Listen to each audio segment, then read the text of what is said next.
We all in our country, that is India, absorb and follow a lot of values from so-called epics like Ramayana. And in Ramayana, when Prabhu Ram had been victorious over Ravan and he was leaving back for home, he was told by Vibhishan that, Lord Ram, now that you are victorious, you can stake a claim to the golden city of Lanka. And at that time, Lord Ram turned around and said, Janani Janma Bhumishcha Swargadapi Gariyasi. That my motherland, my mother, is so beautiful that she is greater than all the heavens that human beings seek to achieve. It is because India as a culture has infused the feminine virtue in pursuit of a strong nation, that we serve as individuals not only a national cause, but also the cause of humanity. India as a nation, as a culture, has defined for the world Vasudev Kutumbakam, which means the world is one family. India has been blessed by Gita, wherein Lord Krishna said that if you walk on the path of dharma, if you absorb, if you follow the path of righteousness, then you not only emerge as a true leader, you also serve and bring about a stronger nation and a stronger universe, a stronger world. And it's interesting that today, in this very nation, through this very platform, we talk about globally connecting, we talk about leadership that helps us connect. Ms. Anderson spoke about conflict, which is one of the worrying factors when people converge on a global platform and talk about nation building, national interests, and interests of humanity. Well, to downsize it a bit, Ms. Anderson, I have forever been in conflict with a lady called Rita Bahuguna Joshi, who belongs to a political ideology not similar to mine. But when I walked in, she embraced me warmly. And with a wink and a smile, she said, I embrace you not because you're BJP, I embrace you because you're a woman.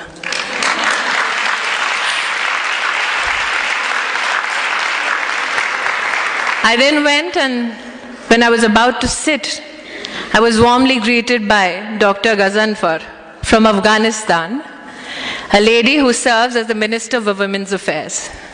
We don't know each other's language, but we all knew just one thing, that we culturally connected, and especially so because we are both women in the field of politics. I know that conflict arises when there is widespread poverty. Conflict arises when there is illiteracy.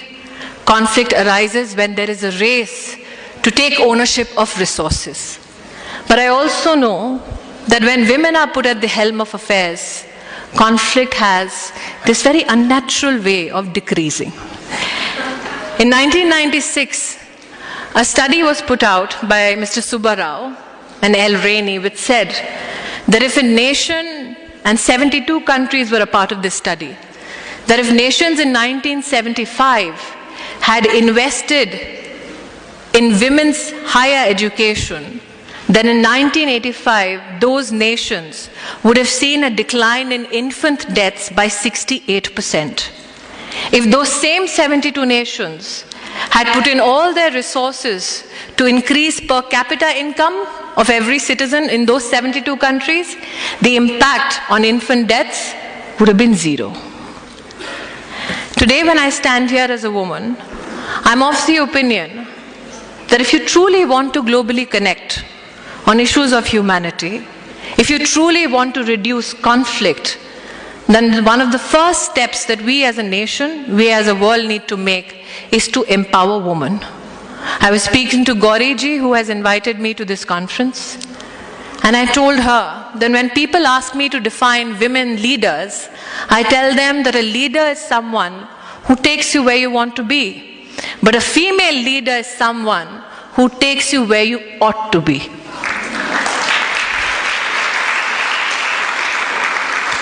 Ms. Anderson spoke about legislation.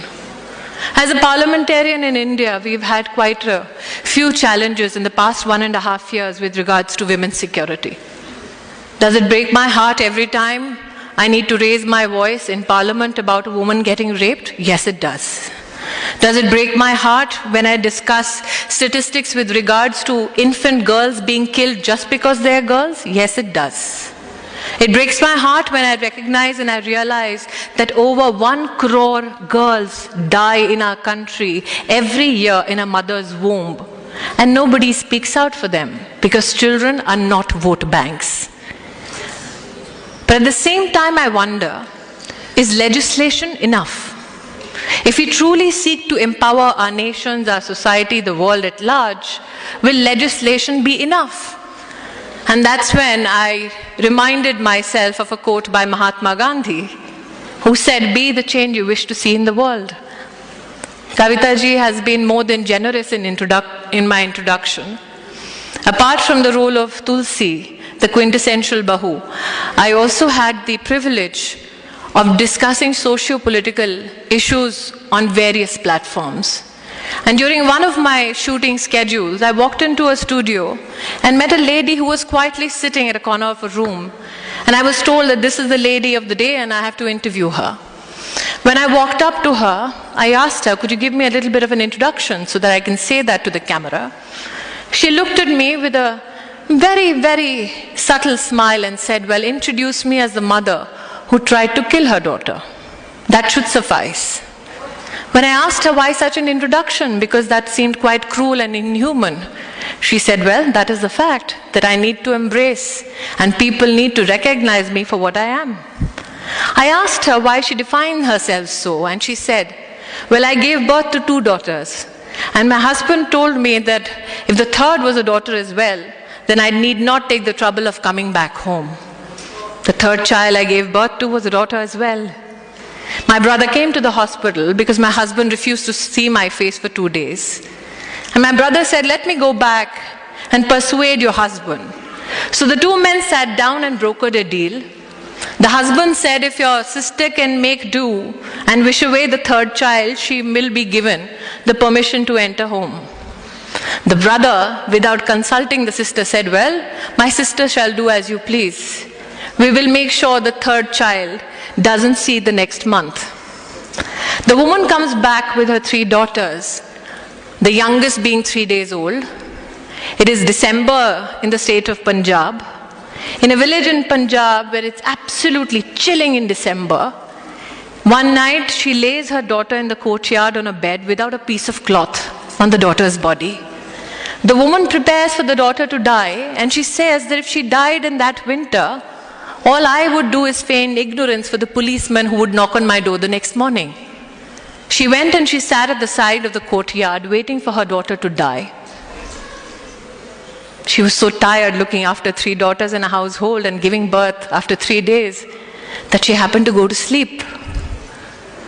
When she woke up the next morning, she realized the sun was up.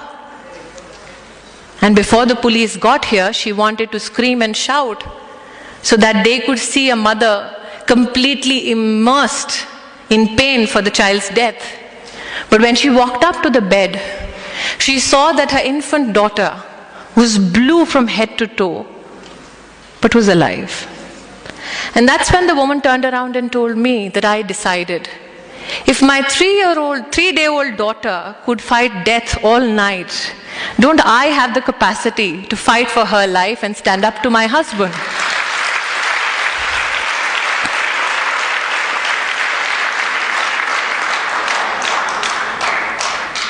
Kautilya in Arthashastra had said, for a good leader, it is not enough to exercise control or be victorious over external forces and enemies. For a good leader, the first priority is to overcome your own burdens, overcome your own flaws, reassert your own humanity, fight your internal enemies, and then you can truly lead the world. I feel for the globe to connect, for nations to be empowered, it is extremely essential for the women in that country to be educated, to be employed, to be treated as human beings, as Ms. Anderson said. And I think that is when we can truly connect.